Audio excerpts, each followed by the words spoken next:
Subscribe to my YouTube channel, share it with your friends, and comment your thoughts. It was the first snow of the season when Julia found him. It came out of nowhere, a flurry of cold, sharp flakes that seemed to fall faster than she could comprehend. The kind of snow that coats everything in white, as if the earth was being blanketed in an endless layer of purity. But beneath it, everything felt colder, more dangerous, more unsettling. Julia pulled her coat tighter around her shoulders, quickening her pace. The last few weeks had been an emotional blur. Work, family obligations, holiday preparations, all of it felt heavier this year. The weight of the world seemed to rest on her shoulders, and she wasn't sure if she had the energy to carry it any longer. Christmas was days away, and yet the thought of the season brought more anxiety than joy. Her boots crunched against the snow as she walked along the path that led through the small park near her apartment. It was a shortcut she often took, but tonight it felt different. The park was eerily quiet, the usual bustle of joggers and dog walkers absent. Only the wind and the occasional screech of a tree branch filled the silence. Julia looked around, trying to shake the sense of foreboding creeping up her spine. The hairs on the back of her neck stood on end. And then she saw him, an old man sitting on a bench near the center of the park, seemingly unfazed by the bitter cold. His coat was thick, but it looked worn and frayed at the edges, as if it had seen better days. He was hunched forward, his hands resting on his lap, fingers curled in a way that made him seem even smaller than he already was. His face was partially obscured by a wide-brimmed hat, but even in the dim light, Julia could see his deep-set eyes that seemed to look straight through her. He didn't move, didn't even acknowledge her presence, just stared ahead, as if waiting for something or someone. Julia's heart clenched. There was something about him, something that didn't feel right. The loneliness in his stillness sent a ripple of unease through her. And yet, as she continued walking, her steps slowed. She could feel herself being drawn to him, the pull of an unexplainable need to help, to do something, anything, that would ease the sadness that seemed to radiate from him. Without thinking, Julia turned and approached the bench. "Sir?" she called out softly, her voice cutting through the thick silence. "Are you okay?" The man didn't respond at first. His head remained turned down, as though he hadn't heard her. But when Julia took another step closer, he slowly lifted, his eyes to meet hers. His gaze was intense, sharp, too sharp for someone who looked so frail. For a moment they simply stared at each other. Julia could feel the cold seeping into her bones, but she couldn't look away. His eyes were filled with something that unsettled her. They were eyes that had seen too much, eyes that had lived through things no one should ever experience. "I'm fine," he said, his voice raspy and weak. "Just cold." Julia frowned, glancing around. It was barely above freezing, and the wind had picked up, biting through her own coat. "It's freezing out here," she said. "Are you sure you're okay?" "I'm fine," he repeated, but there was an edge to his words, a warning. He wasn't fine, she could tell. The silence stretched on, thick and heavy.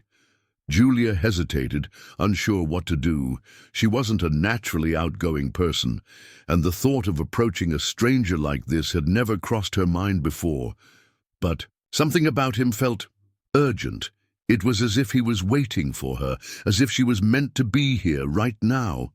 "Would you like some hot food?" Julia blurted out, before she even had time to second-guess herself. She had no idea why she offered it, why she felt so compelled to do something for a man she didn't even know, but the words were out before she could take them back. She winced as soon as she said them, wondering if he would refuse, if he would think she was crazy. But to her surprise, the man's eyes softened just a little. "I would like that," he said, his voice quiet but steady. Julia breathed a sigh of relief. She had no idea why she had made the offer, but now that it was made, she couldn't back out. She needed to follow through. "I'll be right back," she said, already turning toward the diner she'd passed earlier. It was just a few blocks away, a local spot she often went to when she needed a quick bite. Nothing fancy, but warm and comforting in a way that made the cold world outside seem less harsh. Her mind raced as she walked. What had she just done? Offering food to a complete stranger. What if something went wrong? What if he was dangerous? The doubts began to creep in, but Julia pushed them aside. She wasn't going to turn back now. She had made a promise, and she intended to keep it. Inside the diner, the smell of fried food and warm coffee filled the air. Julia quickly ordered a couple of meals to go, something hearty, something that would warm the man up.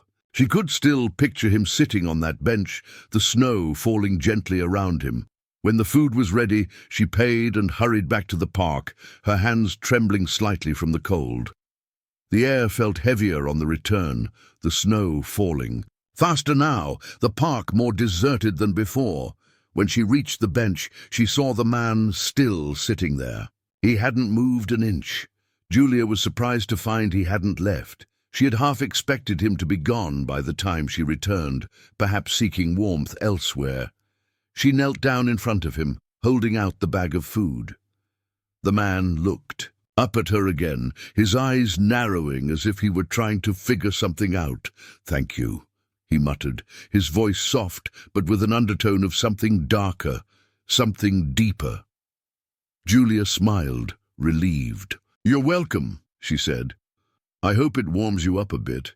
He took the bag from her, his hands shaking slightly, but just before he opened it, he looked up at her, and for the first time his gaze seemed knowing, calculating. "There's something you should know," he said, his voice low. Julia froze. The words sent a shiver down her spine. She wasn't sure why, but something in the way he spoke made her feel as if she had just walked into a trap. She tried to brush off the feeling, tried to tell herself she was overreacting. After all, he was just an old man, lonely on a cold night. But his words felt important, too important. "What do you mean?" Julia asked, her voice barely above a whisper. The man leaned forward, his face coming closer to hers. His breath was visible in the frigid air, and as he spoke, his words came out in a slow, deliberate cadence. "Don't trust the man who sent you." Julia blinked, confused. "What are you talking about?" But before she could get another word out, the old man stood up abruptly, the food still in his hands. He didn't even glance at it. Without another word, he began to walk away, his steps slow but purposeful. Julia was left standing there, frozen in place, her breath caught in her throat, and she found herself unable to move, unable to speak. "Wait," she called out, but he didn't stop. He didn't even look back. As the man's figure disappeared into the swirling snow, Julia stood there, staring at the empty space where he had been. The words he had spoken echoed in her mind, growing louder, more insistent with each passing second. "Don't trust the man who sent you, who had sent her." Why had he said that? She had no answers, only the cold, biting wind and the eerie emptiness of the park, and a growing sense of dread that wouldn't leave her. The snow had stopped falling when Julia returned to her apartment, but the cold lingered, crawling beneath her skin. It wasn't the kind of chill that would vanish with a hot drink or a blanket. It was deeper, like a shadow that had followed her inside and refused to leave. She stood by the window, staring out at the quiet city streets below. The lights of the city flickered against the darkened sky, but the familiar sights, the busy roads, the cars driving by, felt far away. Her mind was elsewhere, lost in the words the old man had whispered to her. "Don't trust the man who sent you." The phrase echoed in her head like a broken record, each repetition growing louder, more insistent. Who had sent her? And why? Julia tried to shake off the feeling, but she couldn't. It wasn't just the words that haunted her. It was the way the man had said them. There had been no fear in his voice, no urgency, just a calm, knowing tone, as if he were warning her about something she had yet to understand. But how could she understand something that made no sense? She paced around her living room, her hands trembling as she ran them through her hair. It was ridiculous, she thought. She was overthinking this. He was just an old man, probably confused or suffering from some mental illness. His words didn't mean anything. They couldn't. But as much as she tried to rationalize it, her mind kept coming back to the same question. Who was he talking about? The man who had sent her. Julia couldn't remember mentioning anything about her life to the stranger. She hadn't told him her name, hadn't given him any information at all. And yet he knew her name. How was that possible? With a frustrated sigh, she grabbed her phone from the coffee table and scrolled through her contacts. She could call her sister Emma, or maybe even a few friends, but what would she say? That she had met an old man in the park who had made cryptic remarks. It all sounded insane. Her finger hovered over her mum's contact, but she stopped herself. Her mother had always been a bit too concerned, too quick to jump to conclusions. And this didn't feel like the kind of thing she could explain. Without sounding like she had lost her mind, the room was spinning. She could feel the weight of the old man's warning pressing on her chest, suffocating her. She needed answers. Julia threw on her coat and left her apartment in a rush, the cold air hitting her. As she stepped outside, the city was quiet, the only sound the soft crunch of her boots against the snow-covered pavement. She didn't know why she was heading back to the park, but something told her she had to go. Maybe it was the need to prove to herself that she wasn't overreacting. Or maybe it was the irrational hope that somehow she would find the answers she was looking for. As she walked toward the park, Julia's mind raced. She couldn't stop thinking about the man's face, the way his eyes had bored into hers, like he was searching for something. What was he trying to say? What was the danger he was warning her about? When she arrived at the park, she was relieved to see no one else was around. The snow had covered most of the tracks, and the air was thick with silence. Julia walked slowly down the path where she had first seen the old man, her steps echoing in the emptiness. Her eyes scanned the benches, the trees, the paths, but there was no sign of him. She stopped at the bench where he had been sitting, her breath coming out in short, panicked bursts. The food she had brought him was gone, the container lying discarded on the ground near the bench. Her heart dropped. What had happened to him? A strange sense of dread washed over her. She should have been more careful. What if he had left? Or, worse, what if he had been in some kind of danger? Julia knelt down to pick up the discarded food container and noticed something. A small folded piece of paper tucked underneath it. Her fingers trembled as she unfolded the paper, her eyes scanning the hastily scrawled words written in jagged handwriting. "He's been watching you. Stay away from the diner." Her breath caught in her throat. This wasn't just a warning, it was a confirmation. Someone had been following her. Someone knew where she had gone, what she had done. She felt the blood drain from her face as her mind spun out of control. Was this related to the old man? Was he trying to protect her? And if so, from who? The question burned in her mind, and a new wave of panic gripped her. Who had been watching her? Was it the man she had helped, or was it someone else entirely? Julia stood up quickly, the paper clenched in her hand. She needed to get out of the park. She needed to process everything. The weight of the unknown was becoming unbearable.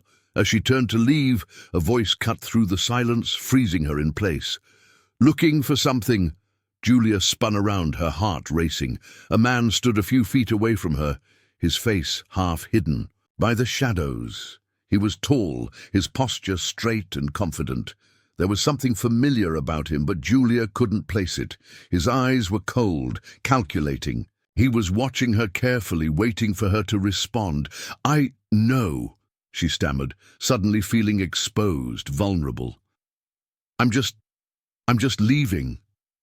The man took a step forward, his gaze never leaving hers. "I don't think you are," he said softly. "You're here because you're looking for answers. You should stop. It's not worth it. Julia's throat tightened. Who are you? She demanded, her voice shaking. The man's lips twitched into a faint smile. That's not important right now. What matters is you're digging into something. You don't understand. And that old man, you don't know who he is, do you? Her pulse quickened. What do you know about him? She asked, her voice barely above a whisper. I know enough, he replied. He's not who you think he is. And neither are you. Before Julia could ask more, the man turned and walked away, disappearing into the thickening shadows. His words lingered in the air, as haunting and cryptic as the old man's warning. Julia stood there, the paper still clenched in her hand. She was no closer to understanding the mystery, but one thing was clear. Whoever the old man was, he was part of something bigger, something dangerous, and she had no idea just how deep the rabbit hole went. With her heart pounding in her chest, Julia made a decision. She couldn't walk away now, not when so many questions remained unanswered. But she would have to be careful.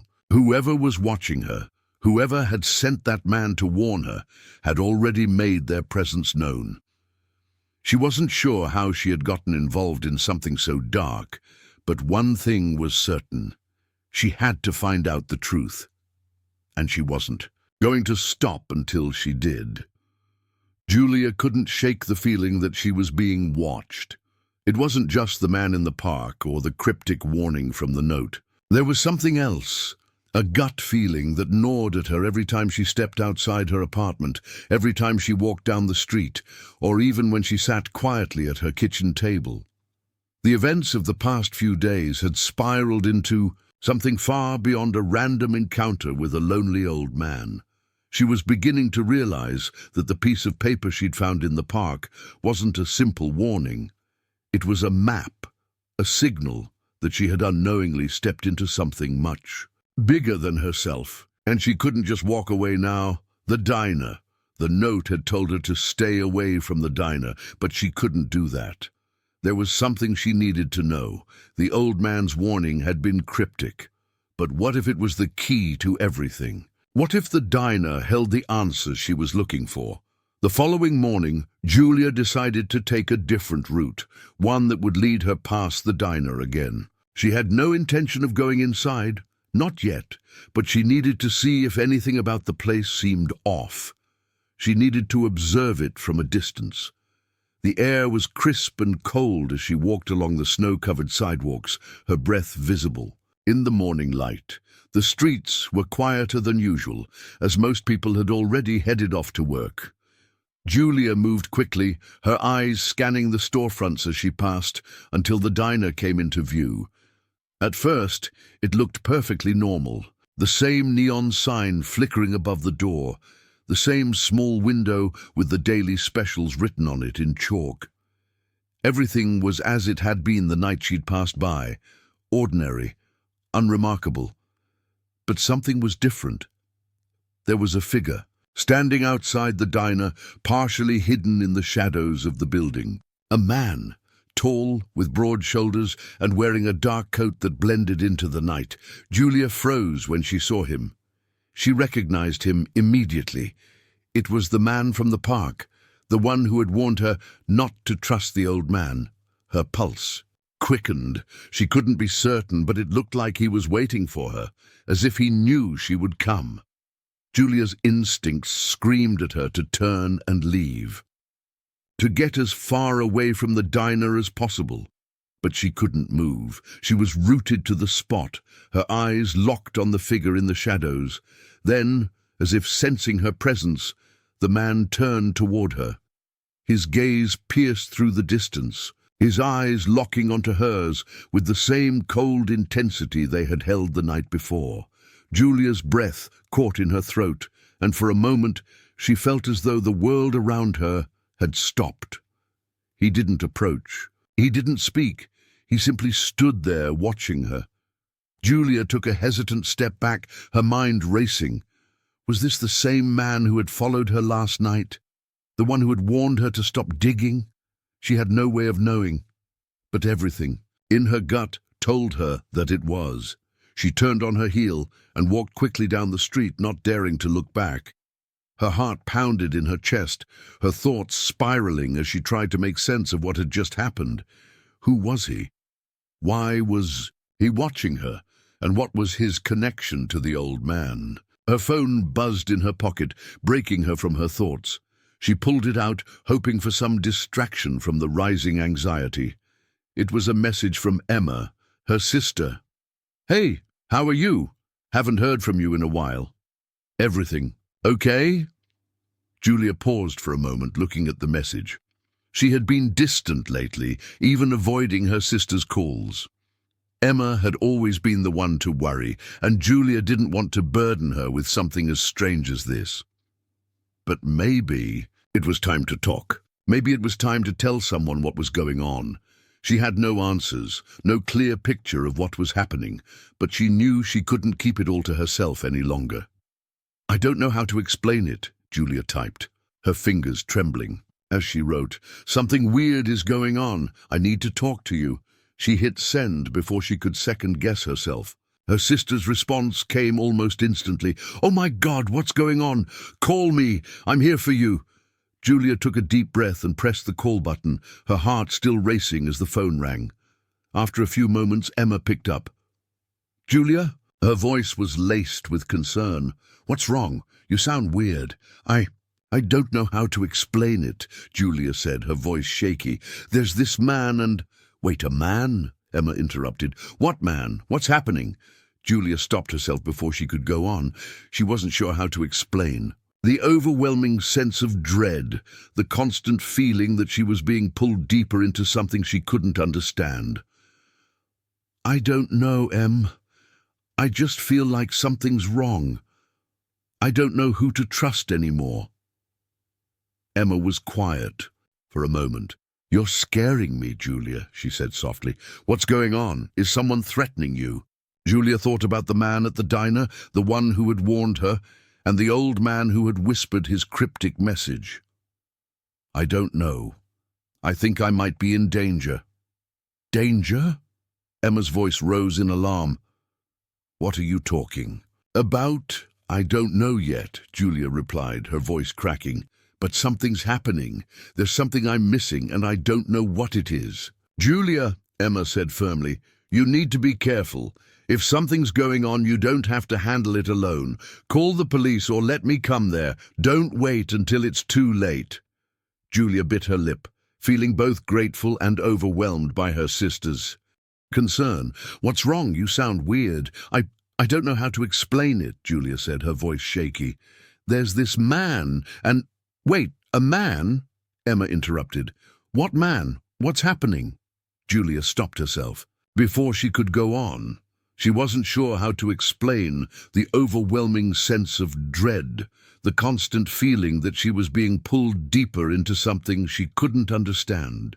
"I don't know, Em. I just feel like something's wrong. I don't know who to trust anymore." Emma was quiet for a moment. "You're scaring me, Julia," she said softly.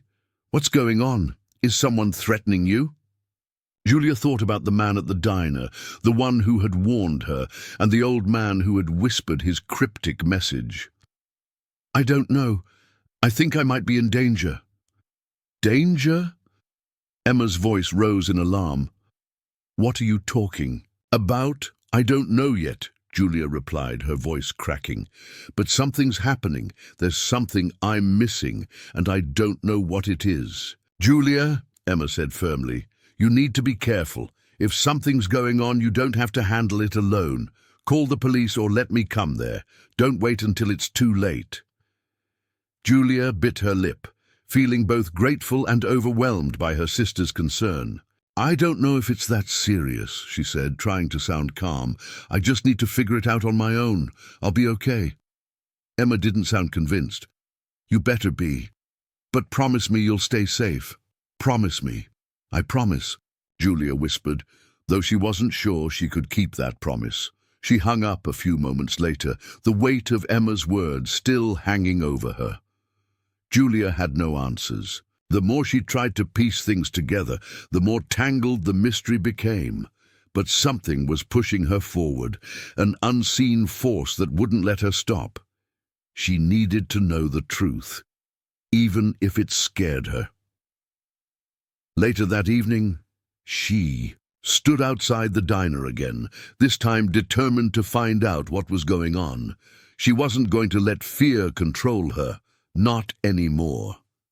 Julia took a deep breath, the cold air stinging her lungs, and stepped inside. The familiar bell above the door rang as she entered, and the warmth of the diner wrapped around her like a comforting embrace. It was empty, except for a few people, sitting in booths near the back, their heads down, absorbed in their food. The usual hum of conversation and clinking dishes filled the air. But as soon as Julia walked in, she felt the shift. A man sitting at the far corner booth raised his head, his eyes locking onto hers with an intensity that made her skin crawl. He was older, his face wrinkled with age, but his gaze was sharp, calculating. Julia's heart skipped a beat as she recognized him, the same man who had been standing outside earlier. Without a word, he stood up, his chair scraping loudly against the floor. Julia's breath caught in her throat. He was moving toward her. The man's footsteps were deliberate, each step echoing in the silence of the diner. Julia felt a cold sweat form on the back of her neck as he closed the distance between them. There was no doubt now, this was the same man who had been watching her, the one who had warned her, the one whose eyes had seemed to see straight through her. She felt trapped, cornered, and yet there was no escape. He stopped just a few feet away, standing tall, his shadow falling over her. Julia tried to steady her breath, her fingers clutching the edge of the table, her mind racing with questions. What did he want? Why had he followed her here? "Are you going to sit down?" Julia asked, her voice trembling but trying to sound firm. She refused to show weakness, even though every instinct inside her screamed to run. The man didn't respond. Immediately. Instead, he glanced at the empty chair opposite her, then slowly slid into it without saying a word. His presence seemed to fill the small booth, and Julia could feel the weight of his gaze on her. "Who are you?" she asked again, her heart pounding in her chest. "What do you want from me?" He studied her for a long moment before answering. "I don't want anything from you," he said softly, his voice low but filled with an unsettling calm. "I just need to make sure you understand." "Understand what?" Julia demanded. "You've been following me, watching me, telling me not to trust people. What am I supposed to understand?" The man sighed, the sound heavy with years of experience, of pain. "I'm not the one you should be afraid of," he said quietly. "It's him." Julia frowned, confused. "Him? Who are you talking about?" "The man who sent you to me," he replied, his eyes narrowing slightly as if calculating how much to say. "He's the one pulling the strings. He's the one you should be worried about." Julia's head spun. "What do you mean? Who is—" "Eh?" The man looked around the diner, his eyes flicking to the other patrons who were eating quietly, their heads bent low, oblivious to the tension growing between Julia and this stranger. "You've been chosen," he said softly, "chosen for something you don't even realize yet." Julia's stomach twisted into knots. She had thought the old man's cryptic warning was just a meaningless statement, but now it felt like a premonition, like a clue in a puzzle she wasn't ready to solve. Chosen for what? The man leaned forward, his eyes locking with hers. "For a purpose you can't escape. But there's still time for you to make the right choice." Julia felt a shiver run down her spine. "What kind of purpose? And why me?" The man's lips curled into a faint smile, but it was a smile that didn't reach his eyes. "You've already been marked. The choice isn't really yours. But you can still change the outcome. You can still decide how this story ends." Julia's heart pounded in her chest. "How do you know all this? How do you know who I am?" He didn't answer her question immediately. Instead, he sat back in the booth, his hands resting on the table, his gaze never leaving hers. For a moment, Julia wondered if he was trying to decide how much of the truth he should reveal. Finally, he spoke again. "I'm part of something much bigger than you realize. A group, an organization. We've been keeping watch over certain individuals for a long time, people who have the potential to change things. People like you." Julia felt a chill spread through her, creeping up her spine. She didn't know what to make of his words. Was he lying? Was he trying to manipulate her into something she didn't understand? "Who are you working for?" she asked, her voice barely above a whisper. "What do you want from me?" The man looked at her for a long moment, as though debating whether or not to tell her everything. Finally, he spoke again, his voice low but urgent. "It's not what I want," he said. "It's what he wants, the man who sent you to me. He's the one you need to worry about." "Stop saying that," Julia snapped, frustrated and scared. "Who is he? Tell me who I'm supposed to be afraid of." The man's expression softened, but there was a sadness in his eyes. "I can't tell you everything. You wouldn't understand, but what I can tell you is that you've been marked for something much greater than you realize, and it's already begun." Julia's head was spinning. "What are you talking about?" she demanded. "Who am I really? What is this all about?" The man reached into his coat pocket and pulled out a small envelope. He slid it across the table toward her, his fingers brushing against hers for a brief moment. Julia's eyes widened as she saw the name written on the envelope. Her name. "What is this?" she asked, her voice barely audible. "Open it," the man said simply. Her fingers shook as she picked up the envelope. She could feel the weight of it, like it carried some immense responsibility. She tore it open, unfolding the letter inside. The words were written in the same jagged handwriting she had seen before, the handwriting from the note in the park. "You've been chosen. There's no turning back. Meet me at the old warehouse on 5th Street, midnight. Bring the package." Her pulse quickened as she read the final sentence over and over again. The package. The note had mentioned something about a package, but what did it mean? What package? And who was waiting for her at the warehouse? The man's eyes were fixed on her, studying her every reaction. "You have a choice," he said quietly. "Go to the warehouse and you'll get your answers. But be warned, once you step through that door, there's no going back. You'll be in it for good." Julia felt a lump form in her throat. This was it. This was the moment that everything would change. The pieces of the puzzle were finally coming together, but the picture they formed was one she wasn't sure she was ready to face. "What happens if I don't go?" she asked, her voice trembling. The man didn't answer right away. Instead, he simply stared at her, his expression unreadable. "You don't have a choice," he said quietly. "You're already involved, and the longer you wait, the more dangerous it becomes." For the first time since the encounter had begun, Julia felt a deep sense of fear wash over her. The weight of the decision, of what was coming, was almost too much to bear. But one thing was clear: there was no escaping this. Whatever the man wanted, whatever was waiting for her at the warehouse, it had already begun. And now she had no choice but to face it.